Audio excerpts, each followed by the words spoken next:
Hello guys, hello, welcome to Unacademy, India's largest learning platform. Let's crack GATE and ESE with me on this India's largest learning platform. मेरा नाम Sajal Mittal and I am an IAS officer. मैंने Indian Institute of Technology Kanpur से M Tech किया है इन जियो technical specialisation. इसके बाद मैंने कई बार गेट भी अपीयर किया है. उसमें 250, 1150, 200 है. मेरी कई बार इतनी रैंक्स आई हैं. उसके उसी से मैंने एयरकॉन इंटरनेशनल लिमिटेड में भी, जो कि मिनिस्ट्री ऑफ रेलवेज के अंडर है, उसमें मैंने काम किया. तो मेरा स्टेट सर्विसेज में भी हुआ है एंड यूपी स्टेट गवर्नमेंट में एज असिस्टेंट इंजीनियर. बट मेरा जो गोल था, वो ड्रीम था, वो इंजीनियरिंग सर्विस ही था. So here I am. And so आपके पास एडवांटेज यही है कि मेरे से एसोसिएट रहने के लिए कि मेरे ने इतने सारे एग्जाम्स क्लियर करे हैं, तो मेरे पास स्ट्रेटेजी है कि इन एग्जाम्स को कैसे क्लियर करवाएं. ठीक है, क्या क्वेश्चन पूछता है, कौन सा टॉपिक कितना इंपॉर्टेंट है और कितना टॉपिक कितना रिलेवेंट है. ठीक है, वो सब आपको मैं पूरे ड्यूरेशन में जो भी मेरा कोर्स चलेगा उसमें बताऊंगा. सो प्लीज जुड़े रहिए मेरे से. अब आप मेरे से जुड़ने के लिए क्या करना होगा, आप जाइए प्ले स्टोर पे, वहाँ पर अनअकैडमी लर्निंग ऐप इंस्टॉल करिए, अपना कोर्स सेलेक्ट करिए. जिस तरीके से यहाँ पर ये देखिए ऊपर कोर्स आ रहा है गेट एंड ESE, ऐसे ही वहाँ पर और भी कई सारे कोर्स होंगे. तो जो भी आपका डिजायर्ड कोर्स हो वो आप सेलेक्ट कर लीजिए.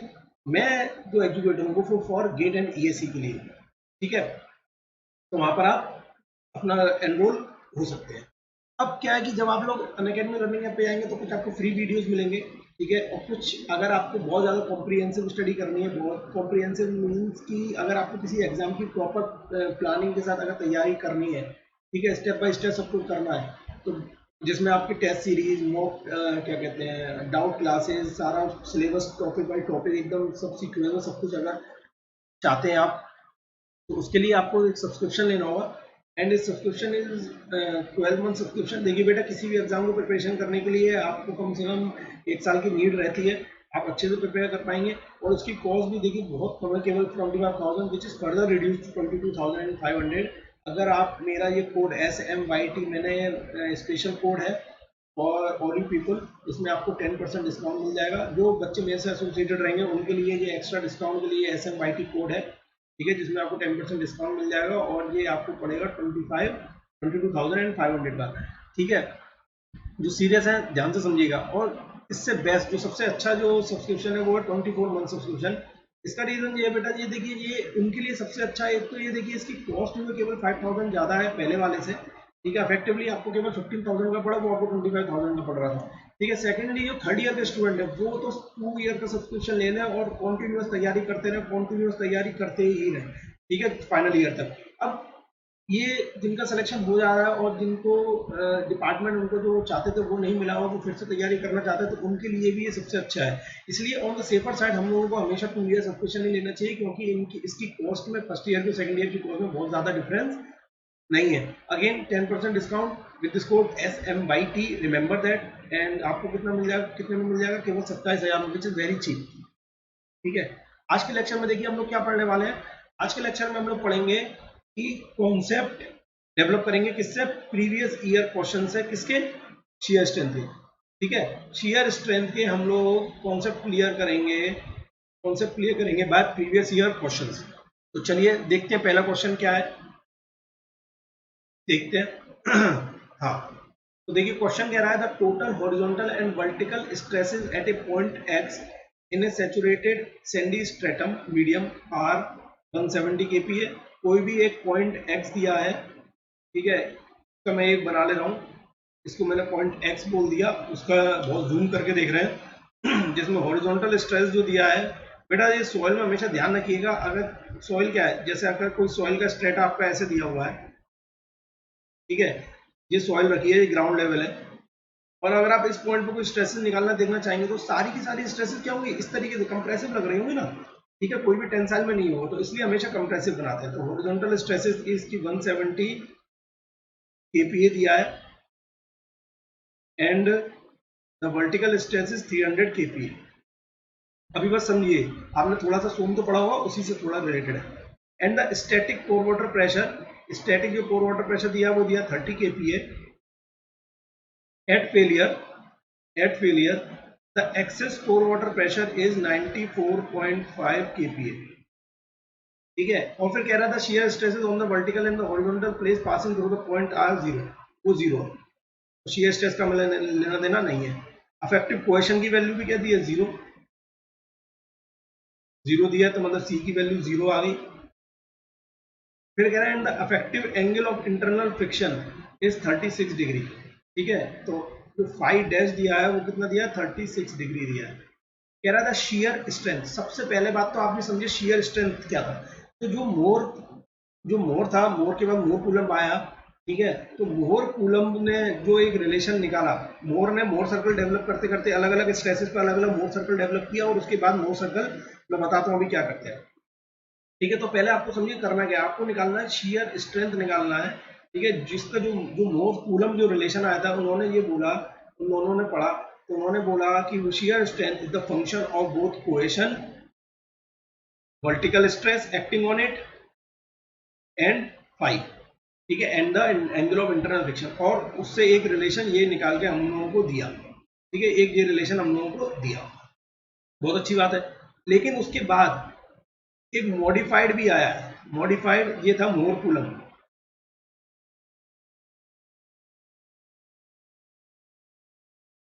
उसके बाद मॉडिफाइड मोर कूलम्ब आया, मॉडिफाइड मोर कूलम्ब आया, जो कि किसने किया, टरजागी ने मॉडिफाई किया था। टरजागी मॉडिफाइड इट। उन्होंने बोला कि भैया शेयर स्ट्रेंथ टोटल स्ट्रेस या टोटल स्ट्रेंथ पैरामीटर के टर्म्स में नहीं लिखते हैं। जो शेयर स्ट्रेंथ होती है वो बेसिकली अफेक्टिव जो अफेक्टिव स्ट्रेंथ पैरामीटर है, ठीक है, अफेक्टिव स्ट्रेंथ पैरामीटर जो है उसके बेसिस पे लिखी जाती है। इसलिए उन्होंने एक रिलेशन दिया कि भाई शेयर स्ट्रेंथ होगी वो सी डैश होगी, और जो नॉर्मल स्ट्रेस होगा वो अफेक्टिव स्ट्रेस लग रहा होगा, और जो फाई होगा वो क्या लग रहा होगा, angle of internal friction affective stress की वजह से जो आ रहा होगा। ठीक है, अब हम देखते हैं कि अब हमें ये तो पता चल गया कि हमें ये निकालना है। ठीक है, तो हमें ये निकालने के लिए यहाँ पर सी की वैल्यू जीरो दी है, फाई डैश क्या दिया है, 36 डिग्री। अगर हम किसी तरीके से अफेक्टिव स्ट्रेस यहाँ पर पता कर लें, ठीक है, तो हम लोग क्या कर सकते हैं, हम लोगों का आंसर मिल जाएगा। उसके लिए देखिए बेटा क्या करेंगे, चलते हैं जरा। हाँ, तो देखिए सबसे पहले आए मोर। मोर क्या करते थे, मोर क्या करते थे, अलग अलग स्ट्रेसेस पे अलग अलग सर्कल ड्रॉ करते थे। उन्होंने पहले लिया एक सिग्मा थ्री लिया, सिग्मा थ्री ये इसको सिग्मा थ्री कहते हैं, and this is sigma one. ठीक है, ये सिग्मा वन आया, ये सिग्मा थ्री था। उसके बाद उन्होंने इसी को क्या किया, और बढ़ा दिया, सिग्मा थ्री को बढ़ा दिया, sigma three dash sigma one. उसकी वजह से देखा कि सिग्मा वन फेलियर कितना आया। ठीक है, अलग अलग, फिर उन्होंने अलग अलग पॉइंट पे निकाला, फिर एक और बढ़ा दिया। ठीक है, यहां से फिर sigma three double dash, sigma one double dash, फिर जो लाइन ड्रॉ करी, और line should be such that कि ये क्या हो कि इससे टच होती हुई जाए। ठीक है, इससे टच होने वाली लाइन को ही उन्होंने क्या बोला, फेलियर एनवेलप बोला, फेलियर एनवेलप। ठीक है, ये था केवल मोर का। उसके बाद है मोर कूलम।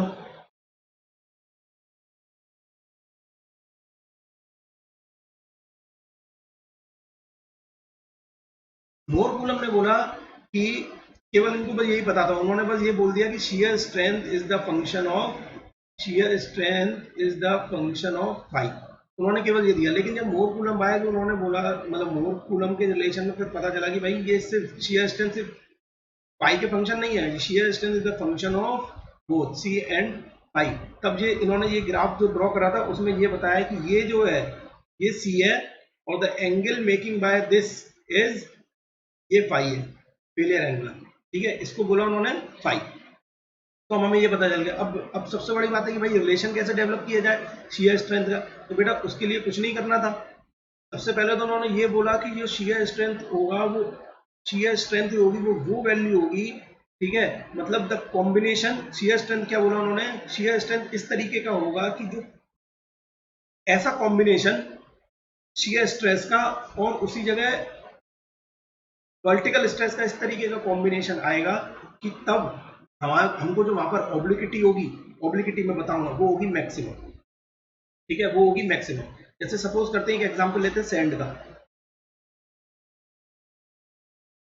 ठीक है, सेंड के लिए सी की वैल्यू क्या होती है? 0। अगर सी की वैल्यू 0 तो ये कहां से पास करेगी?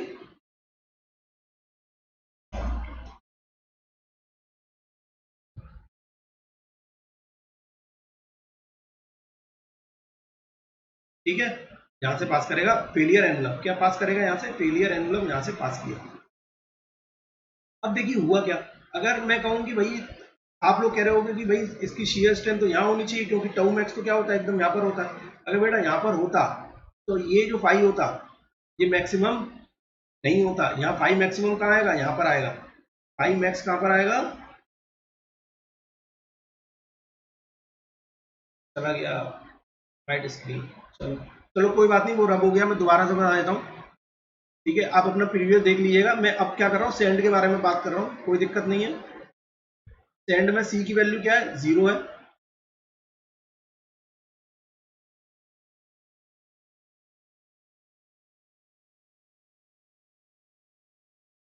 तो कुछ लोग कह रहे होंगे कि भैया ये फेलियर एनवलप जो है वो यहाँ पर, इस फेलियर एनवलप पे मेरी सॉइल फेल नहीं करेगी, क्योंकि यहाँ तो जो टाउ आ रहा है वो जो है, ये जो टाउ है ये टाउ मैक्स से कम है, ये टाउ मैक्स से कम है।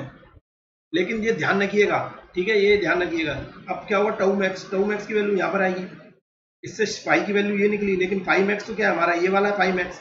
तो बेटा अब आप ये ध्यान रखिए, सेंड को ध्यान ध्यान से दीजिएगा। सेंड को आप जैसे ही ऊपर रखते जाते हैं, तो जैसे ही आप सेंड को ऊपर से डालते हैं, ठीक है, तो इस तरीके से शेप लेता है, ऐसे ऐसे होता जाता है। ठीक है, पहले ऊपर बढ़ता जाएगा, लेकिन फिर क्या होगा, एक स्टेज ऐसी आएगी, फिर वो आगे की तरफ यहाँ पर फैलने लगेगा। तो वही जो मैक्सिमम ऑब्लिक्विटी होगा वही उसका फेलियर प्लेन होगा। तो हमेशा ध्यान रखिएगा कि जो शियर स्ट्रेंथ होगा वो इस तरीके से होगा कि वहां पर एक पर्टिकुलर कॉम्बिनेशन होगा वर्टिकल स्ट्रेस का और शियर स्ट्रेस का, तभी, ठीक है, एक स्पेशल कॉम्बिनेशन, ठीक है, तभी वहां पर शियर स्ट्रेस फेल करेगा। वो क्या कहते हैं, वही उसकी शियर स्ट्रेंथ होगी, वहीं पर सॉइल फेल करेगा। और ये कैसे निकालेंगे? ये सिंपल, हम लोगों ने मोर सर्कल जो ड्रॉ किए उस पर पास होने वाली जो भी टच करेगी लाइन, ठीक है, उससे टच करेगी जो भी लाइन, वही क्या होगी, वही क्या होगा, उसका फेलियर एनवलप होगा। ये ध्यान रखिएगा। तो मैंने बेटा वही वाली लाइन बनाई है। तो सबसे पहले हम लोगों ने 3 बनाए थे, तो उसमें से मैंने एक सर्कल को निकाल लिया है। हमेशा ध्यान रखिएगा, वो लाइन बनाने के लिए आपको एटलीस्ट 2 सर्कल तो चाहिए, और एक्यूरेट बनाने के लिए आपको 3 सर्कल चाहिए ही चाहिए। ठीक है, तो उसमें से मैंने वही लाइन ली, और उसमें से एक पहला सर्कल को मैंने निकाल लिया, जिसमें ये थी सिग्मा 3, ये था सिग्मा 1। और जब हमने लाइन ड्रॉ करी तो ये मेरा निकल के आया सी, ठीक है, और ये मेरा सी निकल के आया, और ये मेरा कितना निकल के आया, ये निकल के आया 5। अब बोल रहे हैं शेयर स्ट्रेंथ कितना होगा। तो बेटा शेयर स्ट्रेंथ देखिए कैसे निकालते हैं अभी। शेयर स्ट्रेंथ ये था 5, यहाँ की टाउ की वैल्यू हमें बतानी है ना। ठीक है, ये देखिए ऐसे खींच लिए, यहाँ पर टाउ की वैल्यू कितनी होगी हमें ये बताना है। तो इस जगह सिग्मा कितना होगा पहले वो पता कर लो, ये सिग्मा होगा। तो बेटा ये देखो, अगर यहां से यहां तक सिग्मा है, अगर यहां से यहां तक सिग्मा है, तो ये वैल्यू कितनी आएगी, पेन चेंज कर लेते हैं एक बार। देखो ये सिग्मा हो गया, ये वाली वैल्यू सी हो गई, सी के बराबर है। तो ये वैल्यू कितनी होगी, ये value, this value comes out to be sigma 10 pi. तो बेटा टोटल देखो, टोटल शियर स्ट्रेस कितना हो गया, टोटल हमारा शियर स्ट्रेस निकल के आएगा tau equals to c plus sigma 10 pi. और यही अगर हम अफेक्टिव ले रहे हो तो ये सब अफेक्टिव होता, ठीक है, ये और जो भी ये सी की वैल्यू फिर अफेक्टिव निकल के आती, पाई की वैल्यू अफेक्टिव निकल के आती, ये अफेक्टिव होता, और यहाँ पर जो सिग्मा निकल के आता वो भी कैसे निकल के आता, अफेक्टिव वाला निकल के आता। तो ये सिग्मा बार 10 पाई हो जाता। तो ये ध्यान रखिएगा, सबसे ज्यादा एक तो इंपॉर्टेंट आपका निकल के आ गया कि भाई शेयर स्ट्रेंथ कैसे निकालेंगे।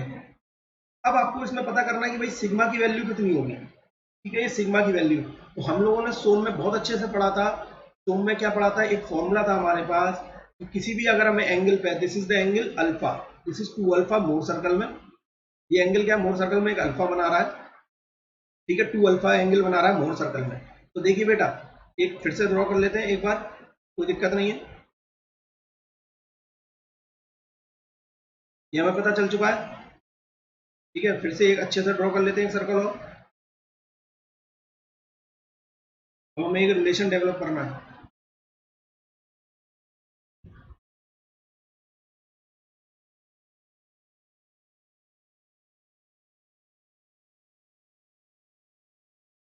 ठीक है, दिस इज सी।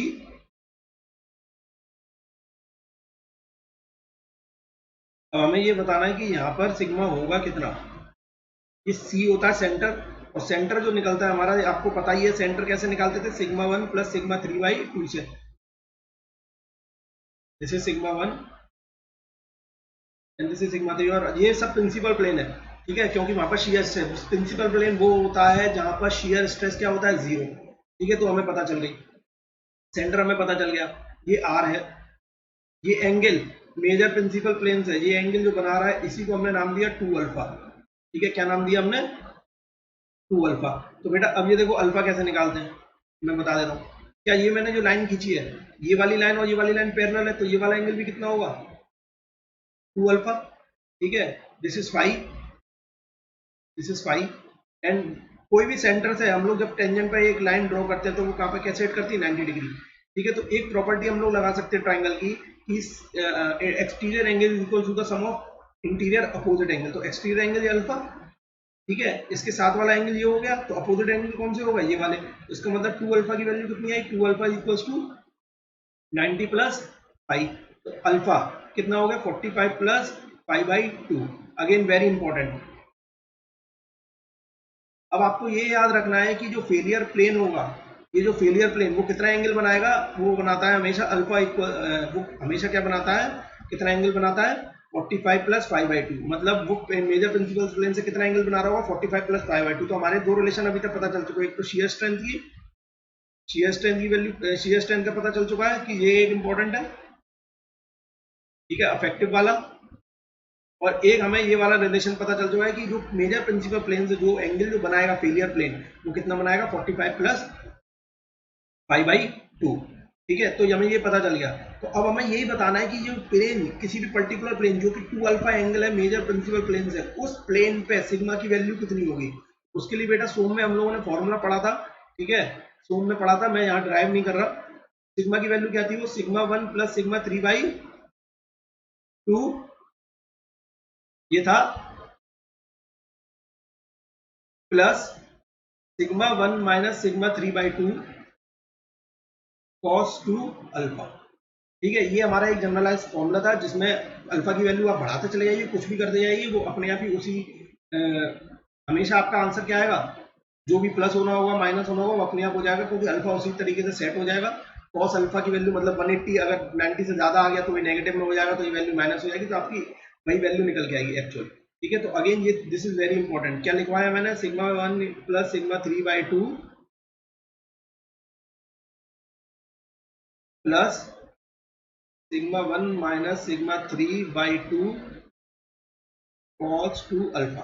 ठीक है, ध्यान रखिएगा कि मतलब किसी भी प्लेन पे जो कि मेजर प्रिंसिपल प्लेन है, आपका 2 अल्फा एंगल बना रहा हो तो वहां पर सिग्मा की वैल्यू क्या निकल के आएगी, ये। और किसी भी प्लेन से अगर वो 2 अल्फा एंगल बना रहा हो, इस तरीके से दिया होता है, आपने सोम में पढ़ा होगा कि अगर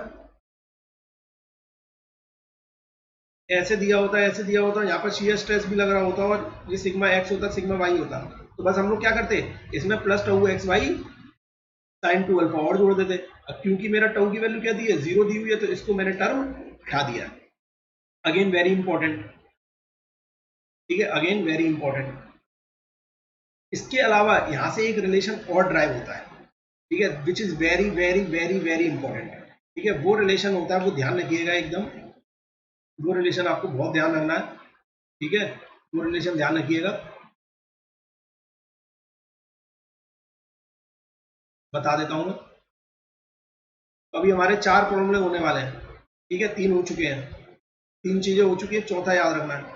तो एक रिलेशन और निकलता है सिग्मा 1 और सिग्मा 3 में, तो वो ये निकलता है जब हम इसी ट्राइंगल को आप फर्दर सॉल्व करोगे, ठीक है, हो जाएगा, कोई बड़ी बात नहीं है। जब इसको आप फर्दर सॉल्व करोगे तो निकल के आएगा sigma 1 equals to sigma 3 10 square 45 plus 5/2 plus 2c 10 45 plus 5/2।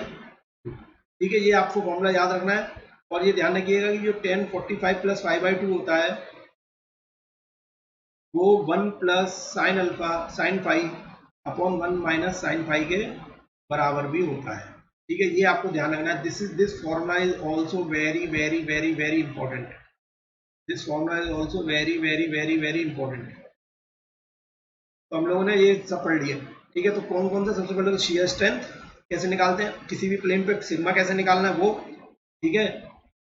तीसरा अल्फा की वैल्यू, और चौथा ये फॉर्मूला सिग्मा 1 और सिग्मा 3 में एक रिलेशन, ठीक है। और फाई सिग्मा 1 सिग्मा 3 फाई और 2c में एक रिलेशन निकालने में, ठीक है। ये एक रिलेशन निकल के आ गया। तो चलते हैं हम लोग अपने क्वेश्चन की तरफ, ठीक है। अब देखते हैं कि हमें क्या दिया था और हमें क्या करना था, ठीक है। ये था हमारा क्वेश्चन, ठीक है। ये है क्वेश्चन। क्वेश्चन में बोला है, देखिए हमें सी की वैल्यू 0 दी हुई है, फाई डैश दे दिया है, बस हमें सिग्मा बार निकालना है। तो इसका मतलब क्या, हमें वही सिग्मा निकालना है जो किसी प्लेन पे, किसी फेलियर प्लेन पे शियर स्ट्रेंथ क्या होगा, फेलियर प्लेन पे जो शियर स्ट्रेस होगा वही शियर स्ट्रेंथ होगा, ठीक है। तो अगर हमें उसी प्लेन पे, फेलियर प्लेन पे अगर हमें सिग्मा निकालना है, सिग्मा बार निकालना है, तो वही क्या, हमें वही वाला फॉर्मूला लगाना पड़ेगा। कौन सा, कौन सा फॉर्मूला, फॉर्मूला कौन सा लगाना पड़ेगा, वो लगाना पड़ेगा हमें सिग्मा इक्वल्स टू कौन सा, sigma 1 plus sigma 3/2 plus sigma 1 minus sigma 3/2 cos 2 alpha, ये लगाना पड़ेगा।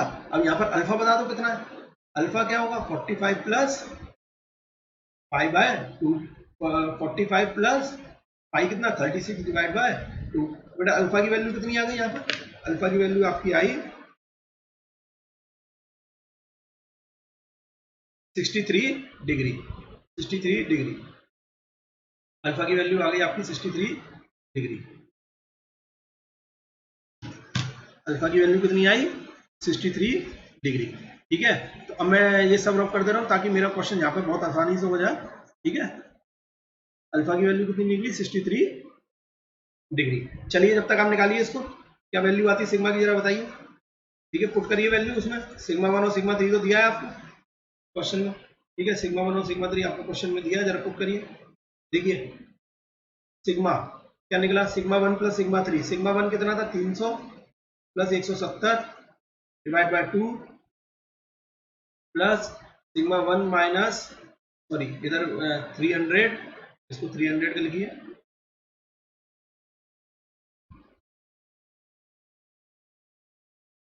This is 300 minus 170 divide by 2 cos 2 into 63 degree, ठीक है।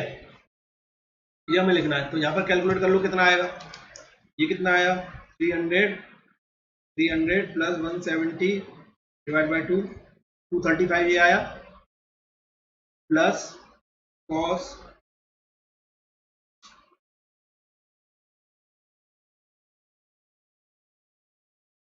मल्टीप्लाई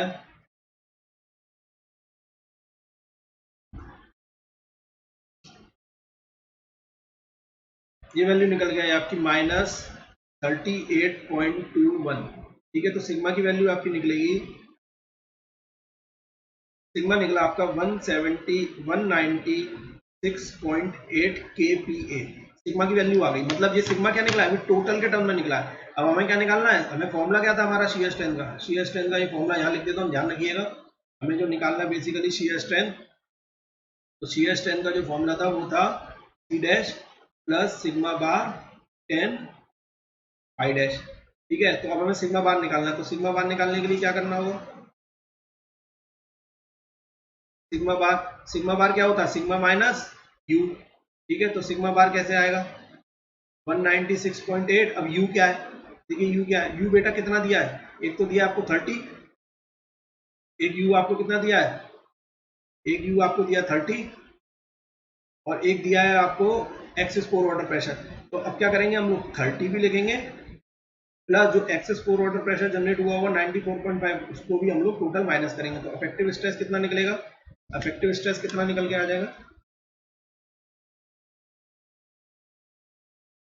ये निकला 72.3 kPa, ठीक है। ये क्लियर हो गया। बस अब क्या शियर स्ट्रेंथ निकाल दो, शियर स्ट्रेंथ निकालने के लिए क्या किया, सी डैश 0 प्लस 72.3 10 पाई की वैल्यू कितनी है 36 डिग्री, ठीक है। तो यहाँ तो शियर स्ट्रेंथ कितना निकलेगा,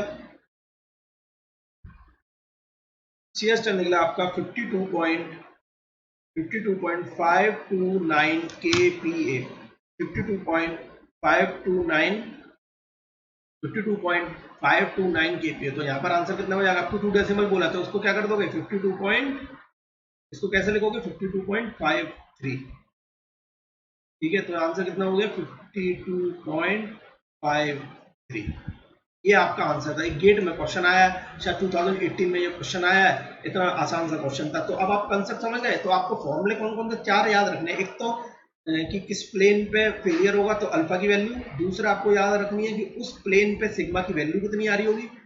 तीसरा आपको याद रखना है कि सिग्मा की वैल्यू आने के बाद आपको याद रखना है कि सिग्मा 1 सिग्मा 3 फाइव और सी में क्या रिलेशन है। Sigma 1 equal to sigma 3 10 square 45 plus 5/2 plus 2c 10 45 plus 5/2, वो याद रखना। और चौथा आपको ये shear strength का फॉर्मूला आपको याद रखना है। और वो कैसे आया है वो मैं आपको बता चुका हूँ। केवल सारे फॉर्मूले मूर सर्कल से ही ड्राइव हुए हैं। ठीक है, आपको कोई लेना देना नहीं है, आप बस सिर्फ और सिर्फ फॉर्मूले को याद रखिए। वो कैसे आए वो मैंने आपको बता दिया। चलिए नेक्स्ट क्वेश्चन की तरफ बढ़ते हैं। नेक्स्ट देखते हैं। ठीक है, अब कह रहा है a conventional drain triaxial compression test was conducted on a normally consolidated clay sample. ठीक है, अंडर एन अफेक्टिव। अब चलिए एक बार तो पहले हम लोग थोड़ा सा इसके बारे में पढ़ने से कौन कौन से टेस्ट होते हैं और क्या है और उसमें क्या करते हैं। ठीक है, क्या करते हैं चलिए समझिए। देखिए हम लोग जो मेनली जो उसमें बात हो रही है वो हो रही है पहले तो ट्राइएक्सियल टेस्ट की। ट्राइएक्सियल टेस्ट की उसमें क्या होता है, एक सैंपल लेते हैं हम लोग। उसमें क्या करते हैं हम लोग,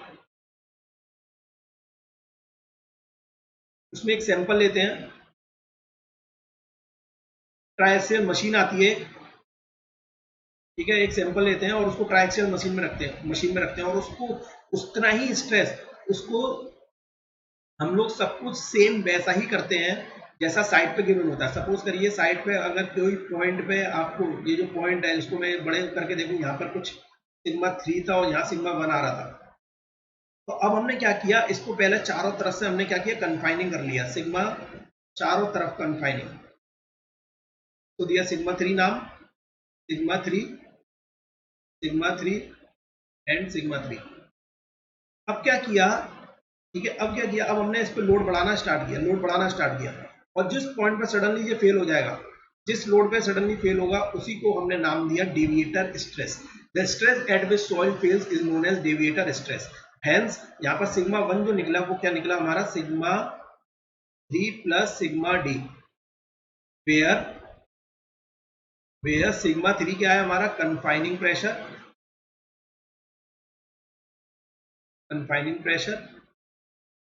ध्यान रखिएगा।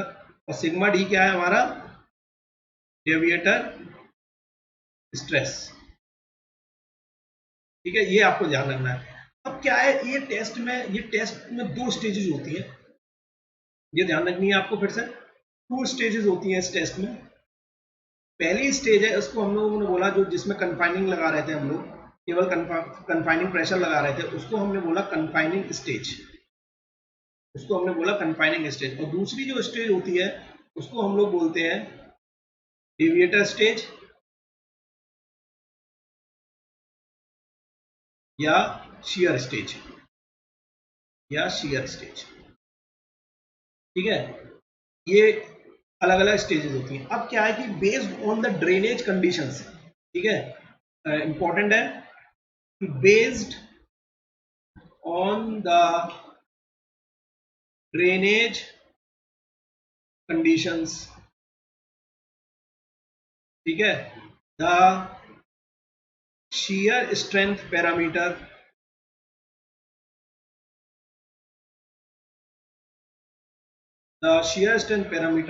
चेंजेस। ठीक है, कि जब जो ड्रेनेज, अब ये जो टेस्ट होगा, इन टेस्ट पे ड्रेनेज जो कंडीशंस लगाई जाएंगी, ठीक है, कन्फाइनिंग स्टेज कौन सी, जब हमने क्या किया, उसको कन्फाइन किया, सिग्मा 3 लगाया था, और डेविएटर स्टेज जब बाद में उस पर डेविएटर स्टेज लगाने लगे वो, ये 2 स्टेजेस हैं।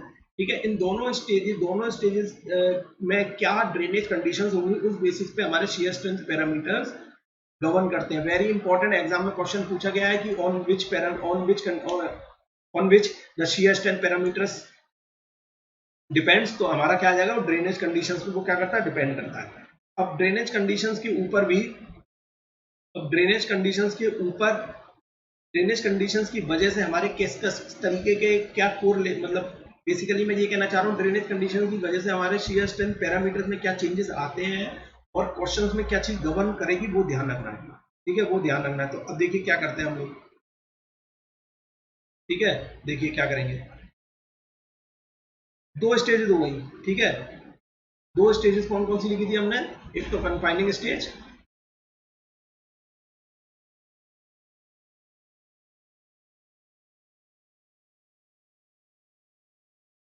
First is confining stage and second stage हुई डेविएटर या शियर स्टेज, डेविएटर या शियर स्टेज। ठीक है, तो कन्फाइनिंग स्टेज है, इसी के बेसिस पे हम लोगों ने ड्रेनेज कंडीशन, ड्रेनेज क्या, या तो ये ड्रेन्ड होगा, ध्यान रखिएगा ड्रेनेज कंडीशन कौन सी होगी, या तो ड्रेन्ड होगी या अनड्रेन्ड होगी।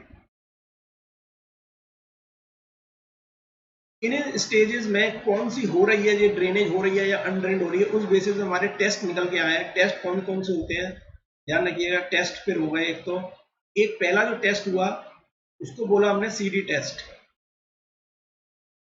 इसको बोलते हैं हम लोग consolidated drained test, consolidated drained test. मतलब क्या हुआ, पहली स्टेज में जो कन्फाइनिंग स्टेज थी उस समय भी हमने ड्रेनेज को अलाउड किया, और जो डेविएटर स्टेज थी और या शियर स्टेज थी उस समय भी हमने ड्रेनेज को अलाउड किया।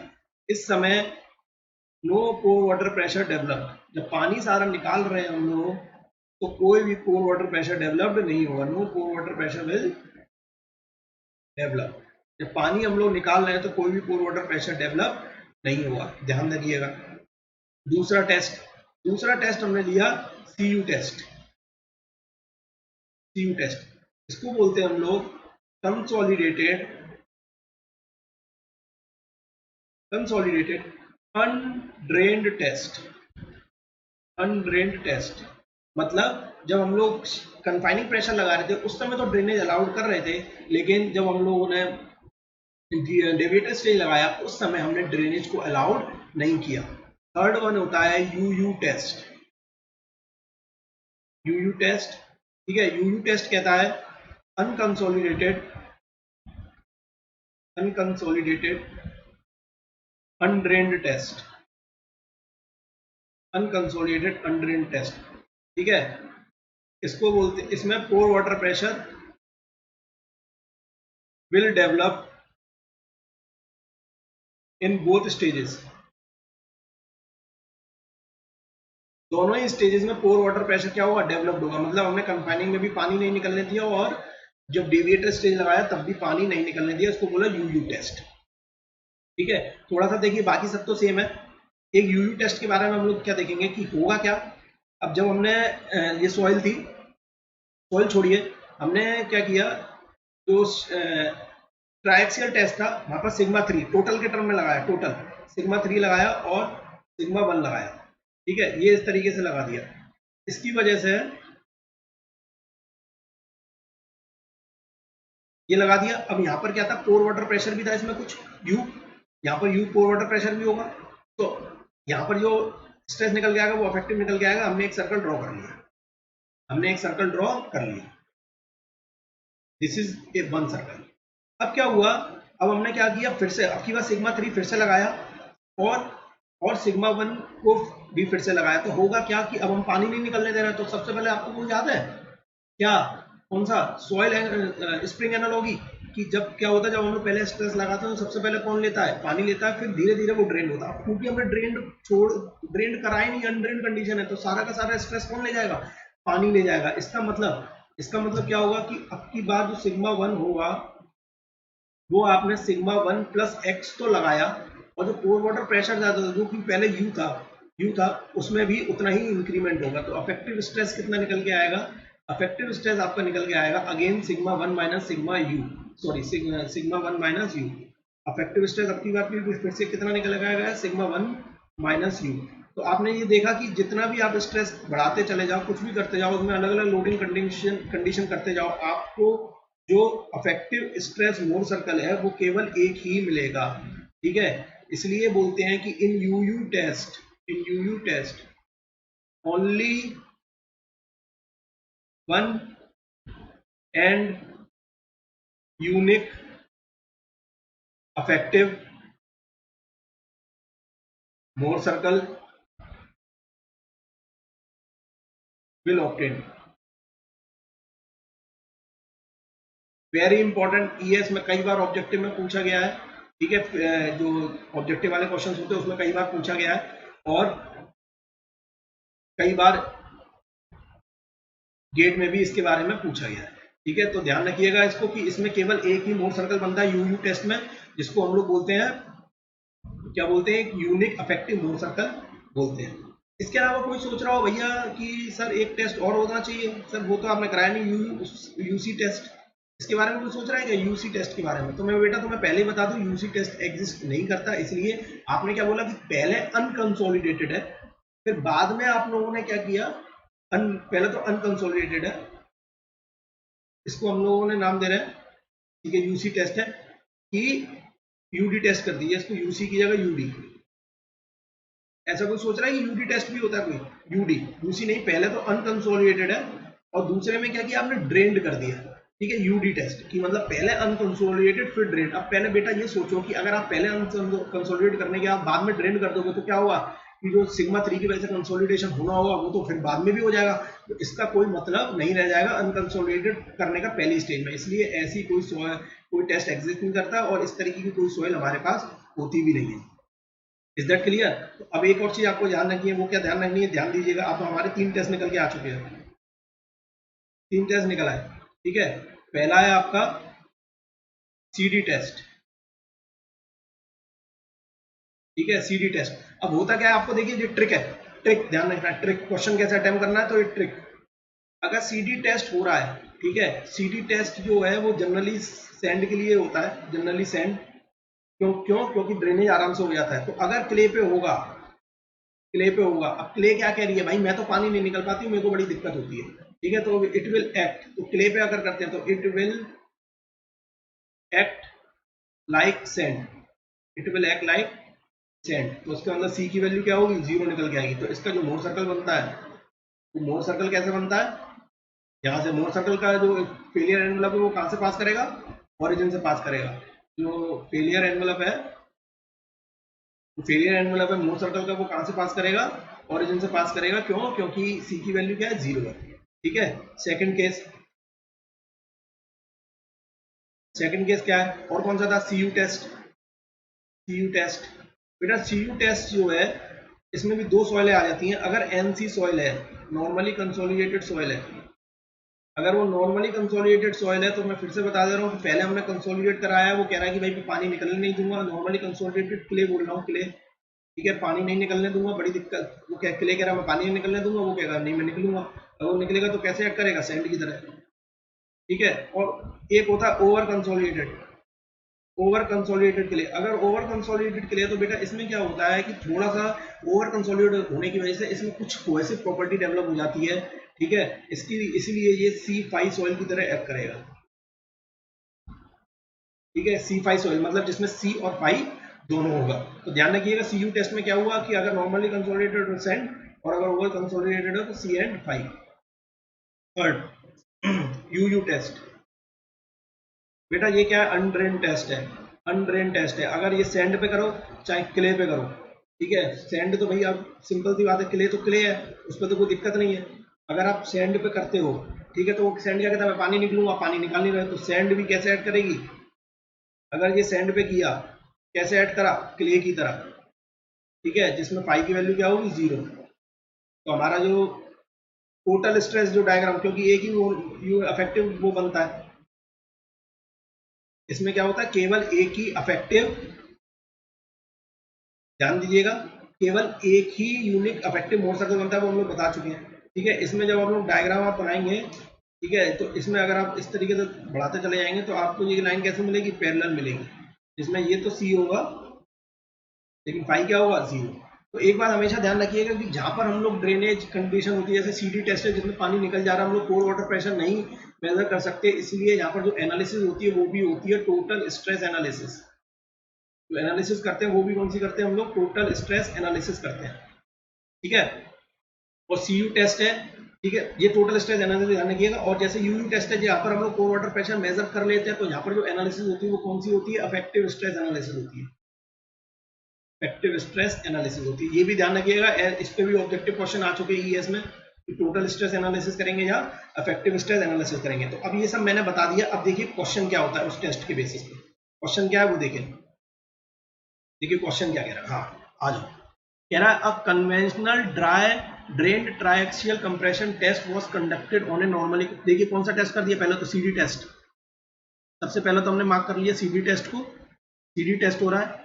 और सेकंड किस पे हो रहा है, normally consolidated clay, normally consolidated clay पे हो रहा है, ठीक है। तो मतलब ये कैसे ऐड करेगी, पहली बात तो ये हमें सैंड की तरह ऐड करेगी, तो भाई वो कह रहा है ड्रेन्ड हो और क्ले करिए में ड्रेन नहीं होंगी, तो सी की वैल्यू क्या है 0, ठीक है। Under an effective confining pressure sigma 3 दिया है 200 kPa, the deviator stress at failure found to be इतना। तो डेविएटर स्ट्रेस जो फेलियर पे हमें मिला वो कितना मिला, 400 kPa, ठीक है। तो सिग्मा 1 की वैल्यू कितनी निकल के आ गई, sigma 1 is 400 plus 200 equals to 600 kPa। Second, उसी में क्या कह रहा है देखो, an identical specimen of the same clay sample, same clay sample का आइडेंटिकल स्पेसिमेन है, इज आइसोट्रोपिकली कंसोलिडेटेड, मतलब हर तरफ से उसको क्या किया जा रहा है, कंसोलिडेट किया जा रहा है, ठीक है, to a confining pressure of sigma 3, sigma 3 अभी भी वही है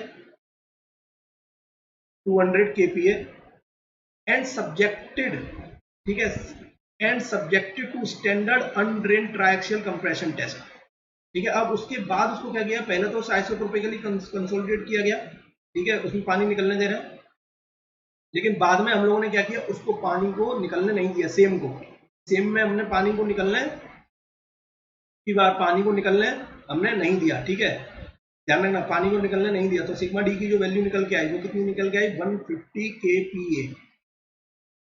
तो पहले तो ये ध्यान रखो कि हमारी क्ले है और टेस्ट कौन सा हुआ है, दूसरे में सीयू टेस्ट, ये कंसोलिडेटेड अनड्रेन्ड है। तो क्ले अगर कंसोलिडेटेड अनड्रेन्ड टेस्ट करती है तो किसकी तरह एक्ट करती है, ये फिर से बता दे रहा हूँ, सैंड की तरह एक्ट करेगी। क्यों, क्योंकि ये क्या नॉर्मली कंसोलिडेटेड सॉइल ही है, सेम स्पेसिमेन बोला, सेम नॉर्मली कंसोलिडेटेड, तो सैंड की तरह करेगी। लेकिन क्योंकि दूसरे में हमारा अनड्रेन्ड आ चुका है तो हम लोग अफेक्टिव स्ट्रेस एनालिसिस कर सकते हैं, ठीक है। तो यहाँ पर जो सिग्मा 1 निकल के आएगा वो कितना निकलेगा, सिग्मा 1 पहले निकाल लो, 200 प्लस 150, वैल्यू निकल के आई आपकी 350 kPa, ठीक है। अब बोल रहा है the pore water pressure developed is, यहाँ पर पोर वाटर प्रेशर डेवलप्ड कितना होगा, ठीक है, सेम स्पेसिमेन है, सब कुछ सेम है। तो हम लोग क्या करेंगे, देखिए बेटा क्या करेंगे हम लोग, सबसे पहले हम लोग क्या करेंगे कि इसके लिए इस वाले क्ले से इसको फंडा क्या है कि देखिए यहाँ पर जो फॉर्मूला लगेगा वो लगेगा अफेक्टिव वाला, सिग्मा 3 डैश 10 स्क्वायर 45 प्लस 5/2, ठीक है। और यहाँ जो फॉर्मूला लगेगा वो कौन सा लगेगा, sigma 1 equals to sigma 3 10 square 45 plus 5/2, ये फॉर्मूला लगा। तो अब आप क्या करिए कि यहाँ पर जो सिग्मा 1 है, यहाँ जो सिग्मा 1 है वो सिग्मा 1 जो डैश है वो सिग्मा 1 माइनस यू है, मतलब 350 माइनस यू है। और यहाँ जो सिग्मा 3 डैश है वो है कितना, 200 माइनस यू। तो अब हमने यहाँ पर रिप्लेस किया 350 minus u equals to 200 minus u 10 square 45 plus 5/2। अगर मैं यहाँ से 10 स्क्वायर 45 प्लस 5/2 की वैल्यू निकाल लूँ, अगर मैं यहाँ से 10 स्क्वायर 45 प्लस 5/2 की वैल्यू निकाल लूँ और इसमें रिप्लेस कर दूँ तो क्या मैं यू निकाल सकता हूँ, यस। यहाँ सिग्मा 1 कितना था 600, सिग्मा 3 कितना आया मेरा 200, 10 स्क्वायर 45 प्लस 5/2, तो यहाँ से मेरा 10 स्क्वायर 45 प्लस 5/2 कितना निकला, इट इक्वल्स टू 3, यहाँ रख दो, यहाँ रख दो, 350 minus u equals to 200 minus u into 3। जब हम यहाँ पर u को सॉल्व करेंगे तो u की वैल्यू निकल के आएगी, वो आएगी 125 kPa। ठीक है, u की वैल्यू आपकी निकलेगी 125 kPa।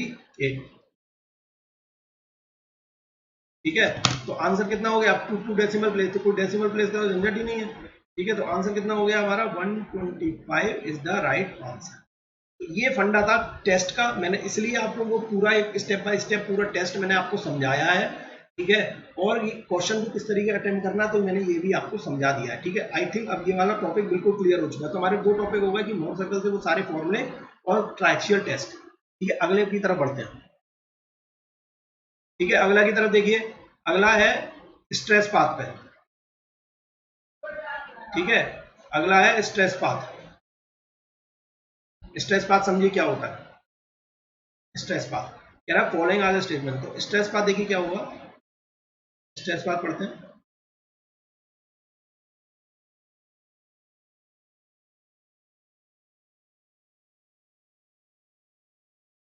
Stress path,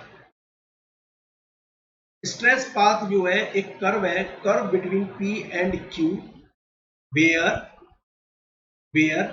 P equals to sigma 1 plus sigma 3 by 2 and Q is equals to sigma 1 minus sigma 3 by 2। ठीक है, तो अब हम लोगों को यहाँ पर क्या करना है, सिग्मा 1 और सिग्मा 3 निकल के आए, उसके बाद हमने एक कर्व ड्रॉ किया यहाँ पर, क्या कि ये जो कर्व है, ये जो कर्व है इधर Q होता है सिग्मा 1 माइनस सिग्मा 3 बाई 2। ठीक है, और यहाँ जो कर्व होता है ये होता है सिग्मा 1 प्लस सिग्मा 3 बाई 2। ठीक है, और उसके बाद हम लोग क्या करते हैं कि अलग अलग एक एक मोर सर्कल को ड्रॉ करते हैं।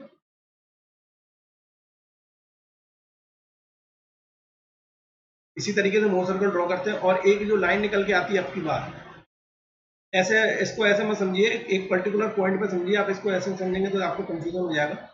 आप बस ये मान के चलिए, मैं पहले बता रहा हूँ, अभी आप ये समझिए कि जो इन दोनों ये जो होता है स्ट्रेस पाथ, वो होता है P और Q के बीच में एक कर्व ड्रॉ करते हैं, P और Q के बीच में एक कर्व ड्रॉ करते हैं, उसको बोलते हैं हम लोग स्ट्रेस पाथ। ये ध्यान रखिए, चलो तो आप ये ध्यान रखिए,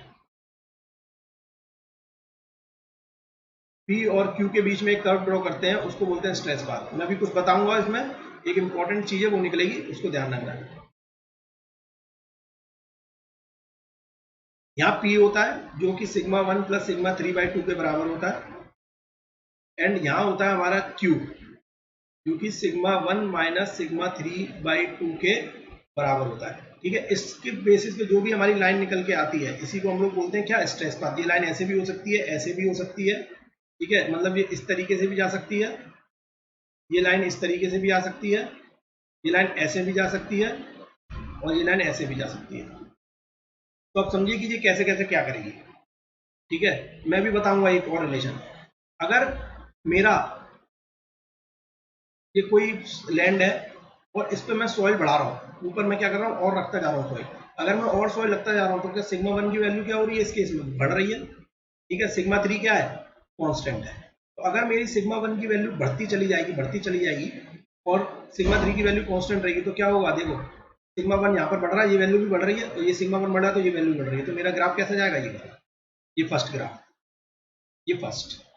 अब मैं क्या कह रहा हूँ, दूसरा केस में ले रहा हूँ कि अब मेरी जो सॉइल है वो यहाँ से हटा रहे हैं, इस सॉइल को ऊपर से हटा रहे हैं, हटा दो, इस सॉइल को हटा दो। ठीक है, हटा के क्या किया, हटा के हम लोग यहाँ पर आ गए, मतलब एक्सकेवेशन किया, यहाँ पर फिलिंग करी, ये फिलिंग था, ये हमने क्या किया, एक्सकेवेशन। दूसरा केस, तो सिग्मा 1 की वैल्यू हम लोग क्या कर रहे हैं, कम कर रहे हैं, और सिग्मा 3 क्या कर रहे हैं, कांस्टेंट है। सिग्मा 3 वहीं पे कांस्टेंट है, बस एक्सकेवेट करके हमने इस पॉइंट पे क्या किया, सिग्मा 1 की वैल्यू को कम कर दिया। जब हम लोग ऐसा करेंगे, ठीक है, एक्सकेवेट करके जब हम लोग ऐसा करेंगे तो क्या कर रहे हैं, देखो सिग्मा 1 की वैल्यू कम कर रहे हैं, और यहाँ पर सिग्मा 1 की वैल्यू कम हो रही है, तो मतलब ये ग्राफ कैसे जाएगा, नीचे की तरफ ऐसे। स्ट्रेस पाथ सेम होगा लेकिन डायरेक्शन क्या होगी, डाउनवर्ड। ठीक है, तीसरा, अब तीसरा क्या कर रहे हैं हम लोग, कन्फाइंड कर रहे हैं, कन्फाइंड मतलब सिग्मा 1 तो कांस्टेंट है, सिग्मा 3 की वैल्यू क्या हो रही है, बढ़ रही है। अगर सिग्मा 3 की वैल्यू बढ़ेगी और सिग्मा 1 कांस्टेंट होगा तो देखिए कैसे जा रहा है, अगर सिग्मा 3 की वैल्यू बढ़ रही है तो ये P की वैल्यू बढ़ रही है, मतलब P की वैल्यू इधर की तरफ जा रही है, क्यू की वैल्यू कम हो रही है, ठीक है, क्यू की वैल्यू क्योंकि सिग्मा 3 बढ़ रहा है, तो ये डायरेक्शन देखिए, इधर जाना है और नीचे जाना है, इधर जाना है और नीचे जाना है, तो क्या उनसे फॉलो करेगा ये वाला, this is third one, this is second one, ठीक है। उसके बाद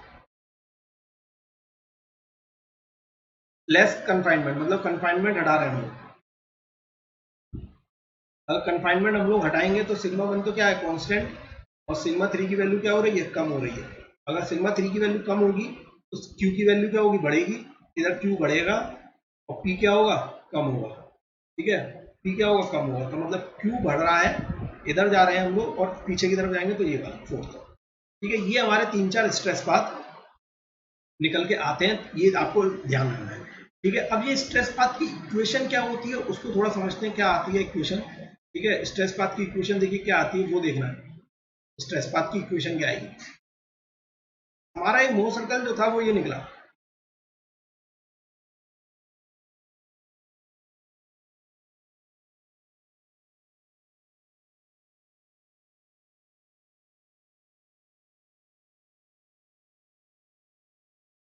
जो हमारा मोह सर्कल था, ये मोह सर्कल एक बनाते हैं,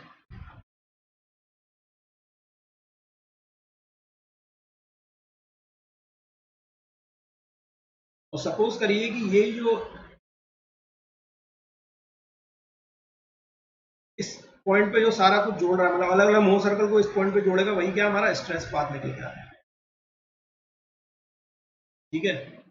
मतलब ये फेलियर प्लेन है, ठीक है, ये फेलियर प्लेन है। तो अब इस पर्टिकुलर मोर सर्कल के लिए स्ट्रेस पाथ की इक्वेशन कैसे निकलेगी, मतलब ये मान के चलिए उस पर्टिकुलर सॉइल जो रखा है, जैसे अभी तो ये सिग्मा 1 और सिग्मा 3 है, ठीक है, ऐसे दूसरे भी होंगे, तो इसके लिए एक पर्टिकुलर पॉइंट तो निकलेगा ना, इस सिग्मा 1 और सिग्मा 3 का एक पर्टिकुलर पॉइंट निकलेगा, ठीक है। तो वो इक्वेशन क्या होगी उसको देखते हैं, इसको थोड़ा पीछे की तरफ एक्सटेंड करते हैं, ठीक है, पीछे की तरफ एक्सटेंड किया, जब उन्होंने पीछे की तरफ इसको एक्सटेंड कर लिया, तो ये जो वैल्यू निकली है, ये वाली तो फाई है, दिस इज फाई, और ये वैल्यू क्या है, सी, ये सी है। सेंटर से ये लाइन जोड़ने वाली जो लाइन है, ये जो आर है, एंड आर की वैल्यू क्या होती है, sigma 1 minus sigma 3/2, clear. And this यहां से यहां तक, सेंटर तक, क्योंकि सेंटर जो होता है वो हमारा सेंटर जो होता है वो कितना होता है, सिग्मा 1 प्लस सिग्मा 3 जो सेंटर ये होता है, तो इसका मतलब यहां से यहां तक जो वैल्यू है ये भी कितनी होगी, sigma 1 plus sigma 3/2। In triangle, इस पॉइंट को जहां पर ये हिट करा है, ये बी और ए, in triangle A B C, देखिए क्या हुआ है, in triangle A B C, देखिए इन ट्राइंगल एबीसी में क्या हुआ, इन ट्राइंगल अगर मैं एबीसी की बात करूं तो tan फाइव, ये 90 डिग्री है, ये 90 डिग्री है, this is five, tan five, tan five की वैल्यू किसके बराबर हुई हमारी, tan फाइव नहीं, इसको लेते हैं sin फाइव, ठीक है, sin फाइव।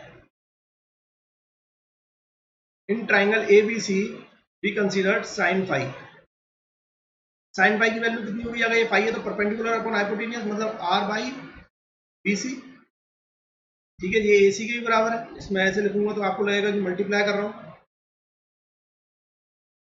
ठीक है। चलिए अभी वो कहीं चला गया, मैं उनको वहीं पर फिर से बता देता हूँ, कोई दिक्कत नहीं है, मैं फिर से बता देता हूँ, फिर से बता देता हूँ। मोर सर्कल में ये डॉट डॉट करके हम लोग पीछे ले गए थे, ये लाइन सीधी आई थी, ये हमारा मोर सर्कल था, this is sigma, this is tau, ठीक है। ये वैल्यू होती है यहाँ से सेंटर से लेके ये ए नाम दिया था, इसको बी नाम दिया था, and this is five, this is C, okay. And यहाँ से यहाँ तक जो सेंटर से जो वैल्यू थी वो थी, वही हमारा मेन था, सिग्मा 1 प्लस सिग्मा 3/2। तो जो साइन फाइव था, sine phi perpendicular upon hypotenuse, मतलब AC by BC, sine phi की वैल्यू क्या निकली, sine phi is sigma 1 minus sigma 3/2 divided by sigma 1 plus sigma 3/2 plus, बेटा प्लस में अभी ये भी तो टर्म आएगा जो बी तक हिट किया है, बी वाला यहां से यहां तक, ये ये वैल्यू कितनी होगी, देखिए ये वैल्यू होगी हमारी, ये वैल्यू कितनी होगी, ये वैल्यू कितनी होगी, अगर मैं tan फाई लिखूं, इसको मैं अगर y मान लूं, tan phi equals to c by y, y की वैल्यू कितनी आ जाएगी, सी अपॉन tan फाई। ठीक है, तो ये कितना आ गया, सी अपॉन tan फाई। ठीक है, अब उसको और रिप्लेस करते हैं और ऊपर मल्टीप्लाई करते हैं उधर की तरफ, उधर की तरफ हमने मल्टीप्लाई करा तो ये निकल के आया sigma 1 plus sigma 3 by 2 sine phi plus plus c by cos phi equals to sigma 1 c cos phi, sorry c by not c by cos phi, it is c cos phi, it is c cos phi equals to sigma 1 minus sigma 3 by 2। तो आपको कुछ ये ऐसा लग रहा है कि ये सिग्मा 1 माइनस सिग्मा 3 बाई 2, इसको अगर मैं इक्वेशन को दोबारा ठीक से लिखूं तो sigma 1 plus sigma 3 by 2 sine phi plus C cos phi, ये तो y equals to mx plus C की तरह लग रहा है, y equals to mx plus C. ठीक है, मतलब स्ट्रेट लाइन की इक्वेशन, यहाँ पर y क्या है y क्या है सिग्मा 1 माइनस सिग्मा 3 बाई 2, ठीक है, और x क्या है sigma 1 plus sigma 3 by 2, m जो कि क्या बोलते हैं स्लोप होता है वो साइन फाई के बराबर है, and the constant, constant is c cos phi, constant किसके बराबर है, सी कॉस फाई के। तो इसका मतलब हमें एक p और q में एक स्ट्रेट लाइन की इक्वेशन मिली, वो क्या मिली है कि q equals to M P plus C. ठीक है, इसी से बनने वाला, अब हम लोगों को क्या करना है, एक स्ट्रेस पॉइंट निकालना है, मतलब जो भी p की वैल्यू होगी, ठीक है, यहाँ पर हमें ये पता चल गया sine by c cos phi, मतलब हमें p की वैल्यू चेंज करती जानी है, मतलब जैसे जैसे हम लोग जितने मोर सर्कल बनेंगे, हर मोर सर्कल के लिए एक पर्टिकुलर पॉइंट आएगा, हर मोर सर्कल के लिए एक पर्टिकुलर पॉइंट आएगा। ठीक है, हर मोर सर्कल के लिए, तो एक मोर सर्कल के लिए हो गया ना, एक मोर सर्कल में एक ही वैल्यू तो होगी सिग्मा 1 सिग्मा 3 की, तो उसके लिए एक पॉइंट निकल के आ गया आपका q और p का। इसी तरीके से दूसरा पॉइंट निकल गया, तो उसको आप जोड़ोगे तो वो स्ट्रेस पाथ मिलेगा, उस स्ट्रेस पाथ की जो इक्वेशन होगी, उस स्ट्रेस पाथ लाइन की जो इक्वेशन होगी वो ये होगी, वो ये होगी। Is that clear? ठीक है, ये आपको बहुत अच्छे से याद रखना है, गेट में इस पे क्वेश्चन आया, अभी आगे थोड़ा हम लोग करेंगे। ठीक है, तो देख लेते हैं अब अपना क्वेश्चन है क्या, अपना क्वेश्चन क्या है देखते हैं। देखिए क्वेश्चन क्या है, क्वेश्चन कह रहा है for the following are the statement related to stress path in triaxial testing coil, खत्म स्ट्रेस पाथ। अब कह रहा है अगर सिग्मा 1 इक्वल टू सिग्मा 3 है, ठीक है, तो हम लोग ड्रॉ कर लेते हैं एक बार,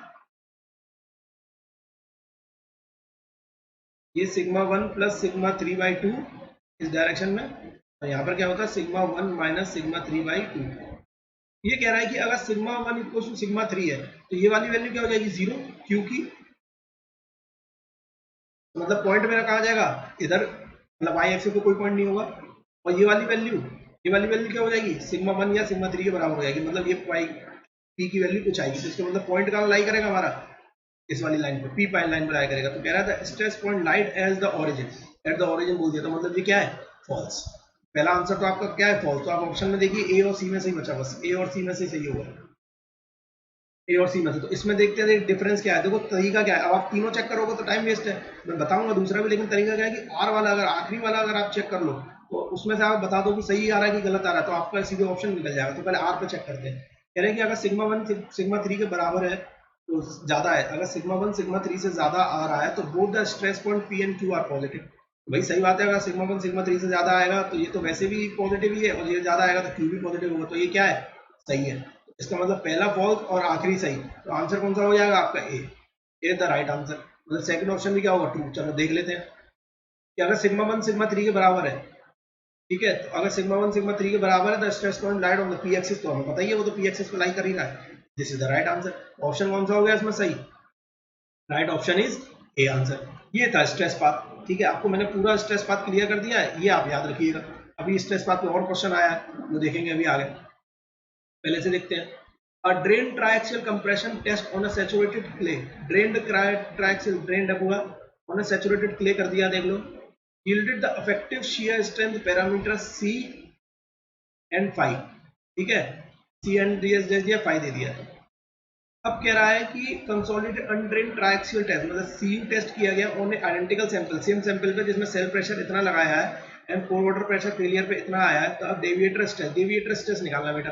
डेविएटर स्ट्रेस निकालने के लिए आपको क्या करना है, देखिए पहली बात तो ये अफेक्टिव वाला दिया है ना, तो आपको सारा कुछ जो भी करना है वो अफेक्टिव के लिए करना है। तो हमें अफेक्टिव के लिए क्या पता है, डेविएटर स्ट्रेस क्या होता है, डेविएटर स्ट्रेस होता है सिग्मा डी, क्या होता है सिग्मा 1 माइनस सिग्मा 3। या फिर आप एक और चीज कर सकते हो, डेविएटर स्ट्रेस और भी बराबर होता है sigma 1 effective stress minus sigma 3 effective stress. तो आप सोच रहे हो भैया ऐसे कैसे हो गया, बेटा ये ऐसे हो गया, सिंपल सा है। अगर मैं इफेक्टिव स्ट्रेस को अगर मैं इफेक्टिव के टर्म में लिखूंगा तो उसको ऐसे तो लिखूंगा, सिग्मा 1 डैश कितना होगा माइनस, फिर ये मैंने इसको लिखा, फिर लिखा इसको मैंने सिग्मा 3 माइनस यू, तो यू कैंसिल हो जाएगा, तो अल्टीमेटली हमारा इफेक्टिव में भी क्या निकल के आएगा, सेम वैल्यू ही निकल के आएगी, तो दोनों ही सेम है। ठीक है, तो अब हमें क्या करना है कि पहले हमें क्या निकालना है सिग्मा, देखिए हमें क्या क्या दिया है, सिग्मा 3 डैश दिया है, गिवन क्या क्या है सिग्मा 3 डैश, सिग्मा 3 दिया है, बस सिग्मा 3 डैश नहीं, सिग्मा 3 दिया है।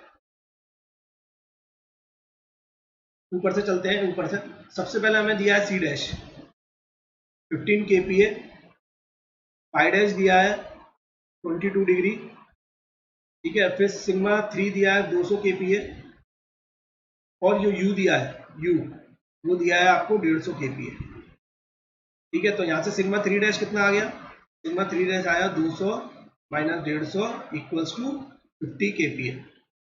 जरा लिख दो फॉर्मूले में, कौन सा, sigma 1 dash equals to sigma 3 dash 10 square 45 plus 5 dash by 2 plus 2c 10 2c dash 10 45 plus 5 dash by 2।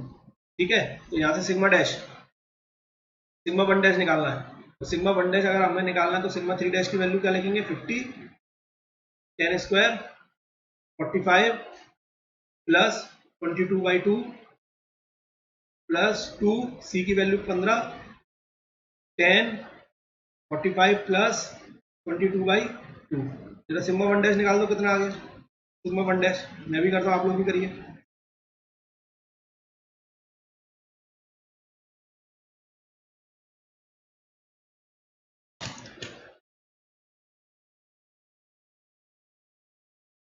करिए बेटा जल्दी,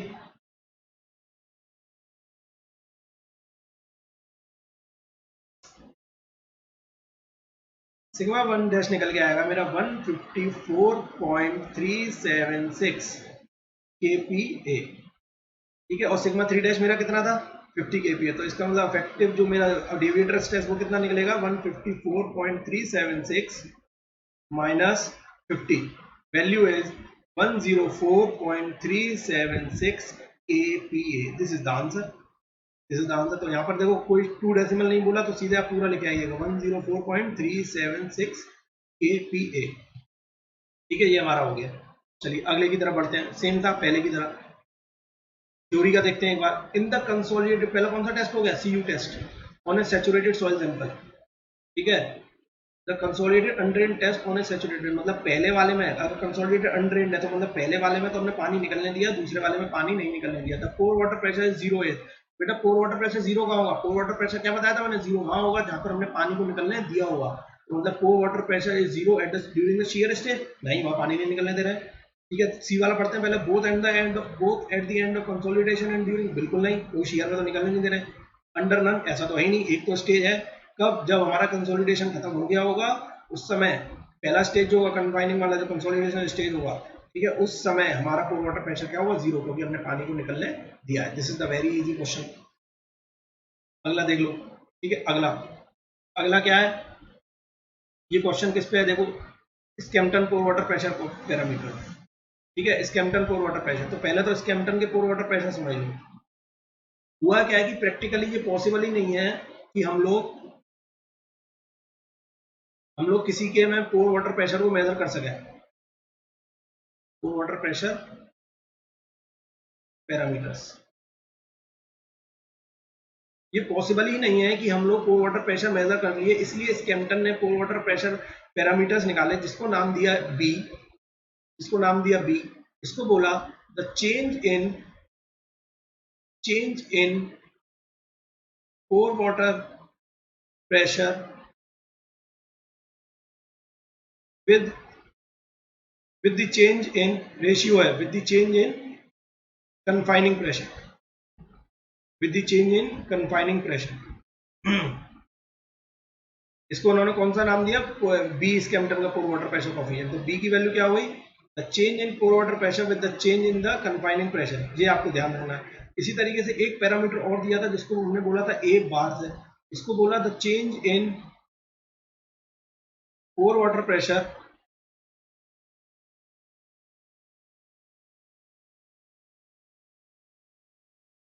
with the change in deviator stress।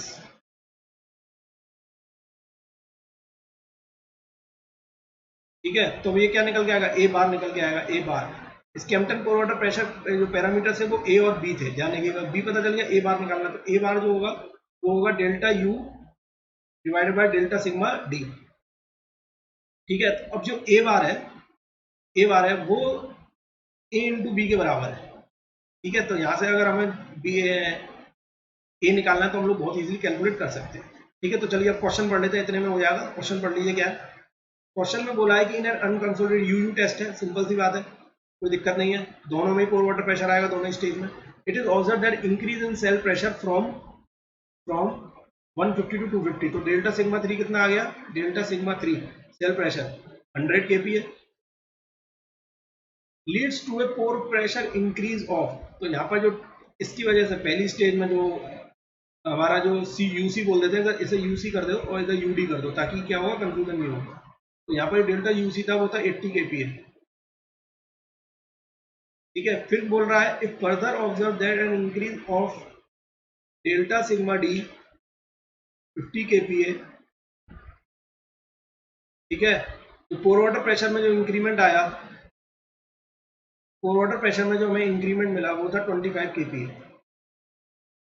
ठीक है, the value of the Skempton pore water pressure parameter B is, केवल B का बताना है। ठीक है, बी का बताने के लिए क्या करेंगे, 80 डिवाइड बाय 100। तो आंसर कितना हो गया, बी इक्वल टू 0.8। ठीक है बेटा, ये दो वैल्यू और दी थी, इसका कोई काम नहीं था, यही क्या है, इसी को आप पता चल चुका होगा कौन से एग्जाम में ये क्वेश्चन आया हुआ, गेट में या ईएससी में, गेट का आया हुआ क्वेश्चन है, बिल्कुल सही जवाब। ठीक है, क्यों, क्योंकि ये इस तरीके की हरकतें कौन करता है, केवल गेट ही कर सकता है। चलिए अगला देखते हैं। अगला देखिए, कह रहा था stress path equation for triaxial test upon application of deviator stress. तो क्यू की वैल्यू, क्यू का देखिए इक्वेशन दी आपको 10√3 प्लस 0.5 पी, ये इक्वेशन दी है, ये आपको स्ट्रेस पाथ की इक्वेशन मिल गई। ठीक है, this stress path की the respective value of cohesion C and the angle of internal friction phi is। बस बहुत आसान है। अभी हम लोगों ने थोड़ी देर पहले देखा था कि जो स्ट्रेस पाथ की इक्वेशन थी वो क्या थी, सिग्मा 1 माइनस सिग्मा 3/2। अगर ये याद नहीं होगी तो नहीं हो पाएगा। ठीक है, ध्यान रखिएगा, equals to c cos phi plus sigma 1 minus sigma 1 plus sigma 3/2 sine phi. बस पी और क्यू पता है, ये पी था और ये क्यू था,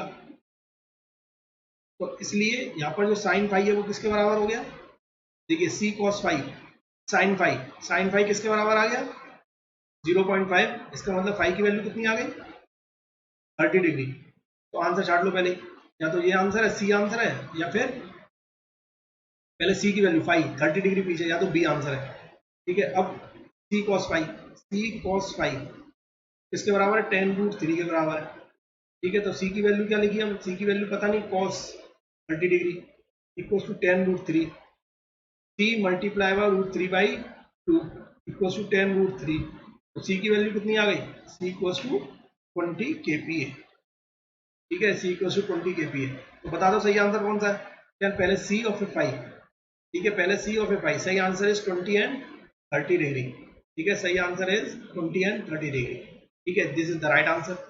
बी क्या था इसमें, कुछ नहीं, वो इक्वेशन आपको याद है स्ट्रेस पाथ, तो ये भी आप सॉल्व कर लेंगे। अगला देखो, बहुत सारे क्वेश्चन है, टेंशन नहीं है, आज करते रहो। तो कह रहा था अफेक्टिव स्ट्रेस फ्रिक्शन एंगल, तो मतलब फाई डैश निकालना है। क्वेश्चन लेस सॉइल बोल दी, तो मतलब सी की value 0। The effective stress friction angle of a saturated cohesionless soil is 38 degree. Sorry, निकालना नहीं है, ये दिया है। The ratio of shear stress to normal effective stress on the failure plane is, तो हमें पता ही है भैया, शियर स्ट्रेंथ का फॉर्मूला क्या था, शियर स्ट्रेंथ का C plus sigma bar 10 phi. पूछा क्या है उसने, पूछा है what is the ratio of tau upon sigma bar पूछा है, ये पूछा है। तो अब ये कैसे निकालेंगे, कैसे निकालेंगे, तो देखो क्या किया, this is 0 plus sigma bar ten pi, तो टाउ अपॉन सिग्मा बार क्या निकल के आ गया, टेन पाई के बराबर आ गया। अगर ये टेन पाई के बराबर आ गया तो टेन की वैल्यू क्या रखो, देखो 38 डिग्री, तो निकाल दो कितना आया, 38 डिग्री, टेन 38, टेन 38 निकल के आएगा आपको 0.781, 0.781। तो सही आंसर क्या हो गया, ए। क्या था इसमें, क्वेश्चन में क्या था, कुछ भी नहीं, वो आपने समझ लिया, बस सब होते चले जाएंगे, पूरी शेयर स्ट्रेंथ खत्म हो जाएगी आज आपकी। चलिए एक अलग ये क्वेश्चन और आता है, थोड़ा इसके बारे में भी समझ लेंगे, कुछ नहीं डायरेक्ट फॉर्मूला याद रखना है। कह रहा है कि अब field vane shear test instrument ये दिया हुआ है, सब कुछ ये दिया हुआ है, with when rod top of blade length, ये सब दी हुई है, ब्लेड की ये लेंथ पूरी दी हुई है, ठीक है। Upon application of rapidly increase torque about the when of the soil when the torque reached, ठीक है, टॉर्क दिया है।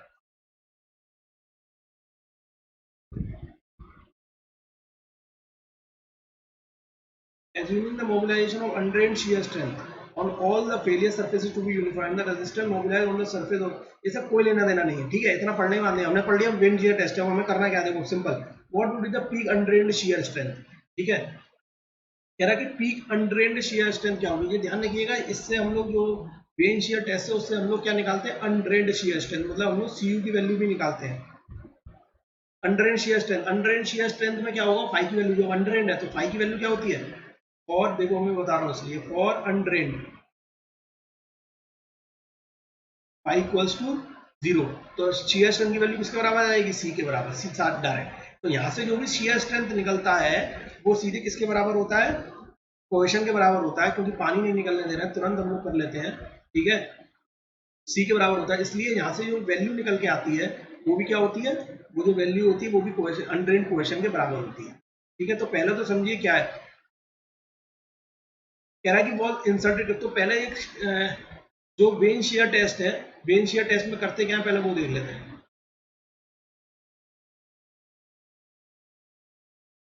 इंस्ट्रूमेंट देख लिया कैसा है, अब इंस्ट्रूमेंट को क्या करते हैं, घुमाते हैं, जब घुमाएंगे तो हम लोगों को एक सिलेंडर के तरीके से शेप बन जाएगी ऐसे, ठीक है। तो यहाँ से जो शेयर स्ट्रेंथ का जो फॉर्मूला निकलता है वो निकलता है T upon pi D square h by two plus D by 12, ठीक है। ये फॉर्मूला तब वैलिड है, ये फॉर्मूला तब सही है, ये फॉर्मूला जब vane single shearing, single shearing, अब सिंगल शेयरिंग समझ लीजिए क्या है, सिंगल शेयरिंग कहता है कि ये कंप्लीटली इंसर्ट नहीं किया होता, सपोज करिए कि आपका सरफेस ये होता ग्राउंड सरफेस और इसको इस तरीके से इंसर्ट किया होता, तो नीचे वाला केवल एक पोर्शन ही अंदर होता और दूसरा वाला क्या होता, बाहर होता, मतलब सिंगल प्लेन ही शेयर में होता, डबल शेयर में नहीं होता, तब ये फॉर्मूला होगा। अब double sharing second, when double sharing,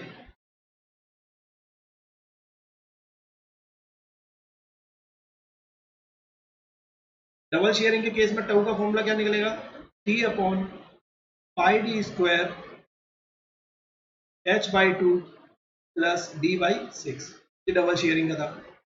तो डबल शेयरिंग में क्या हुआ कि ये पूरी कंप्लीटली इंसर्ट, जैसा क्वेश्चन में दिया है वो कंप्लीटली इंसर्ट होगी तो डबल शेयरिंग होगा, मतलब हमारा ग्राउंड सरफेस कहीं यहाँ पर होगा, ठीक है। अब ये फॉर्मूला याद कैसे रखेंगे बेटा, एक ही फॉर्मूला याद रखो आप, ठीक है, डिवाइड हो, अब कह रहा है कि ये वाला डिवाइड होगा, कह रहा है डबल शेयरिंग है तो इसमें क्या करता, 2 का मल्टीप्लाई, तो क्या हो जाएगा डी बाई 6, मतलब डबल है तो 2 का मल्टीप्लाई हमने, 2 का मल्टीप्लाई हमने कर दिया। तो चलिए अब इसमें अनड्रेन्ड कोएशन ही, या फिर ये डायरेक्ट शेयर स्ट्रेंथ देता है, तो अगर ये डायरेक्ट शेयर स्ट्रेंथ देता है तो इसकी वैल्यू भी किसके बराबर होगी, सीधे अनड्रेन्ड शेयर स्ट्रेंथ के बराबर भी होगी, तो यहाँ से निकालते हैं। तो टाउ की वैल्यू क्या होगी, टी दिया है, टी कितना दिया है, तो ये जो बेटा एक चीज ध्यान रखना, ये जो सिलेंडर की शेप बनती है, यही जो इसका डायमीटर होता है वही क्या होता है, डी होता है, वही क्या होता है, डी भी होता है। डी कितना हो जाएगा, डी कितना हो जाएगा 500 mm, ठीक है। such that the top of the blades were 500 mm below, नहीं दिया है ना, ये कितना 50 mm दिया, सॉरी, तो ब्लेड कितना हो जाएगा आपका, डी, जो डायमीटर जो दिखाई देगा वो आपको क्या दिखाई देगा,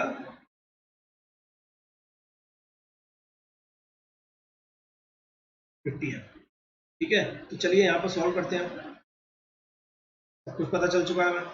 एच की वैल्यू क्या होगी, एच ध्यान रखिएगा, एच वो है कि जितना हमने अंदर इन डेप्थ उसको इंसर्ट किया होता है, तो इन डेप्थ कितना इंसर्ट किया हुआ है, रॉड की वेट बेसिकली जो रॉड की जो हाइट होती है वही क्या होती है हमारी, जितना जो वेन जो ब्लेड्स हैं, ब्लेड की जो हाइट होती है वही हमारी क्या होती है, एच होती है। ठीक है, तो वो कितनी है हमारी 100 mm है। ठीक है, 100 mm है, तो ये सीधे निकालते हैं, अब कैसे निकलेंगे देखो। टी टी कितना दिया, 4.6 न्यूटन मीटर दिया, तो इसको mm में कर लेते हैं, 1000 से मल्टीप्लाई कर लेते हैं। पाई डी की वैल्यू कितनी दी है, 50 whole square, h by two, h is 100 divide by 2 plus d की वैल्यू कितनी 50 डिवाइड बाय 6। बेटा यहाँ से वैल्यू निकालो, शीयर स्ट्रेंथ की वैल्यू कितनी आई, शीयर स्ट्रेंथ की वैल्यू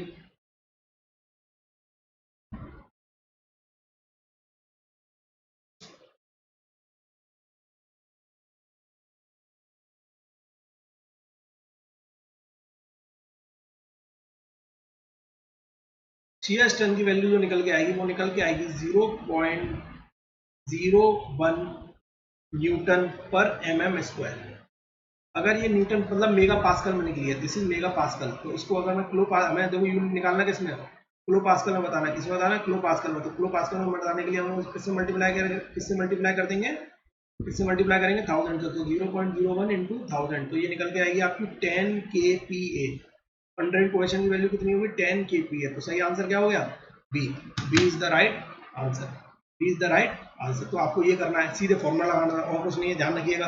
ठीक है, वेन शीयर टेस्ट के 2 फॉर्मूले हो गए, फिर से एक और 2 फॉर्मूले और लिखने हैं आपको अपने शॉर्ट नोट्स में भी लिखने हैं। ठीक है, और शॉर्ट नोट्स में भी आपको ये भी लिख लेना, याद रख लेने के लिए कि भैया डबल के लिए आपको क्या करना होगा। ठीक है, चलिए अगला क्वेश्चन देखते हैं। अरे भैया बहुत आसान हो गया। तो अब डायरेक्ट शीयर टेस्ट वो कंडक्टेड ऑन ए क्वेश्चनलेस सॉइल। अब डायरेक्ट शीयर टेस्ट पहले समझ लो क्या होता है, बहुत सिंपल था। सबसे पहला टेस्ट यही आया था ट्राइएक्सियल से। क्या होता है कि हमारे पास एक स्पेसिमेन होता है, ठीक है, इस तरीके का होता है कि उसमें एक प्री डिफाइंड फेलियर प्लेन होता है हॉरिजॉन्टल, उसको हम लोग सॉइल से भरते हैं और एक नॉर्मल स्ट्रेस लगाते हैं ऊपर सिग्मा, और उसके बाद इसको यहाँ से खिसकाते हैं, इस पर फिर क्या लगाते हैं, एक शीयर स्ट्रेस लगाते हैं, यहाँ पर लोड लगाते हैं एफ। ठीक है, हम लोगों ने भर दिया, अब इसमें एफ लगाया लगाया लगाया लगाया लगाया, जैसे ही फेल हो गया, जैसे ही फेल हो गया वो हमने नोट डाउन कर लिया है। अब यहाँ से हमें सिग्मा निकालना है, तो सिग्मा निकालने के लिए क्या करेंगे, एफ बाई ए, जो इसका क्रॉस सेक्शन एरिया होगा ना ये वाला, यहाँ से क्या आ जाएगा, सॉरी टाउ निकालने के लिए क्या करेंगे, एफ बाई ए कर देंगे, जो भी इसका क्रॉस सेक्शन एरिया होगा। तो अब हमें क्या हुआ, एक सिग्मा और टाउ के बीच में एक पॉइंट हमें मिल गया। फिर फर्दर क्या करेंगे, फिर से दूसरी अब की बार सिग्मा डैश और बढ़ा दिया हमने फोर्स।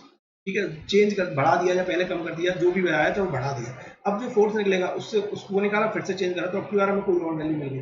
फिर हमें ऐसे वैल्यू मिलती चली जाएगी, फिर हम लोग एक जो ग्राफ प्लॉट करेंगे इस तरीके का, हमारा एक फिर से ग्राफ आ जाएगा जिसमें ये डायरेक्ट शेयर टेस्ट की वजह से निकल के आएगा।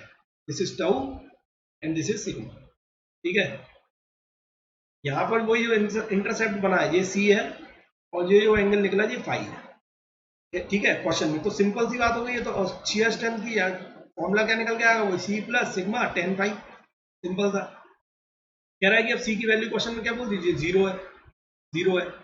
Specific under normal stress sigma की वैल्यू दिया है हमें 200 के न्यूटन पर किलो न्यूटन पर metre square. The specimen failed at a shear stress, shear stress जिसको फेल हुआ है, मतलब शीयर स्ट्रेंथ की वैल्यू 100 किलो न्यूटन पर metre square. Angle of internal friction पूछा है, मतलब फाई की वैल्यू बस क्या हो गया 100 इक्वल्स टू 200, जो जीरो थी 10 फाई डैश, 10 फाई पूछा है, तो फाई की वैल्यू कितनी आ जाएगी, निकाल दो फटाफट। फाई की वैल्यू आ जाएगी 26.56, 26.56।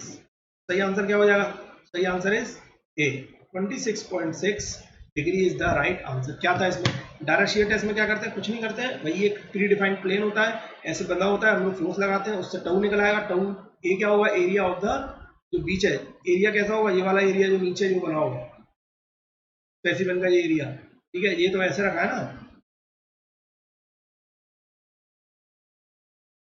ये ऐसे रखा, इसी तरीके से नीचे एक और रखा होगा, इसी तरीके से एक और नीचे रखा होगा ऐसे। ठीक है ना, तो ये जो एरिया है, ये वाला एरिया, इसी को हमने क्या मान लिया, ए मान लिया। बस सिंपल सा हो गया, कुछ नहीं था। चलिए अगला क्वेश्चन देखते हैं, आसान सा है। If the effective stress strength parameter of a soil C और 5 डैश दिया है, 5 डैश ठीक है, मतलब सी डैश दिया है 10 kPa एंड फाई डैश दिया है 30 degree. The shear strength on a plane with the saturated soil mass at a point where the total normal stress मतलब सिग्मा दिया है 300 kPa and pore water pressure, ये तो बहुत आसान हो गया, पोर वाटर प्रेशर कितना दिया 150 kPa। ठीक है, अफेक्टिव स्ट्रेस दिया, तो मतलब सब जो हम लोगों को क्या निकालना, शियर स्ट्रेंथ निकालना, तो शियर स्ट्रेंथ का फॉर्मूला क्या होगा, plus sigma dash 10 phi dash. तो सी डैश पता है, सिग्मा डैश निकाल लो, सिग्मा डैश की वैल्यू कितनी आ गई 300 माइनस 150, ये वैल्यू कितनी निकली 150 kPa। टाउ की वैल्यू क्या निकल के आई 10 प्लस 150 10 30 डिग्री। ठीक है, तो टाउ क्या निकला बेटा बताओ सॉरी, ये वैल्यू निकल के आया मेरा 96.6 kPa। कौन सा ऑप्शन सही है, B is the right answer, 96.6 kPa is the right answer. ठीक है, बहुत आसान सा क्वेश्चन है। ठीक है, अगला बढ़ते हैं, देखते हैं, अगला देख लेते हैं। कह रहा है the CU test, CU unconsolidated undrained test was conducted on a soil sample with cell pressure कितना दिया है, सेल प्रेशर दिया है 100 kPa। हमें याद रखना CU टेस्ट है। The deviator stress at failure मतलब सिग्मा डी की वैल्यू दी है 60 kPa। The soil is known to have a cohesion, C की वैल्यू उसने ऑलरेडी बता दी, सी डैश क्या हो गया 0 दे दिया, and the angle of shearing resistance pi की वैल्यू जो है वो 30 डिग्री है, एंड अनड्रेन्ड कोहेशन भी 0 है, and the angle of share resistance मतलब जब हम लोगों ने रिफर टू इफेक्टिव जी मतलब फाई डैश दिया, and an undrained cohesion C U भी 0 है, फाई यू क्या है 13.33 डिग्री, ये टोटल वाला है। What is the pore water pressure at failure, बोल रहा है कि pore water pressure at failure कितना होगा, जरा मुझे बता दो। पोर वाटर प्रेशर फेलियर निकालने के लिए क्या है, हमें अगर हमें सिग्मा 1 डैश पता है तो हम लोग क्या कर सकते हैं, sigma 3 dash 10 square 45 plus 5 dash by 2। तो क्या हमें 5 डैश पता है, 5 डैश पता है। सिग्मा 1 डैश के लिए हम लोग क्या ले सकते हैं, sigma 1 minus u equals to sigma 3 minus u 10 square 45 plus 5 dash by 2। तो जरा पुट कर दो, ये हम क्वेश्चन कर चुके हैं ऊपर। सिग्मा 1 की वैल्यू कितनी हो गई 100 प्लस 60 माइनस यू, सिग्मा 3 की value 100 minus you, clear, 10 square affective वाला 45 प्लस 30 बाय। ठीक है, तो यहाँ से यू बता दो कितना आ गया, यू की वैल्यू बता दो कितनी आ गई, यू बताओ कितना आ गया,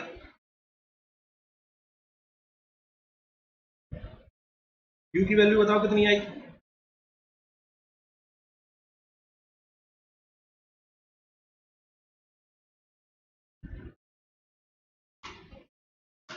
यू की वैल्यू बताओ कितनी आई, जल्दी बताओ बेटा बताओ। The pore water pressure at failure is,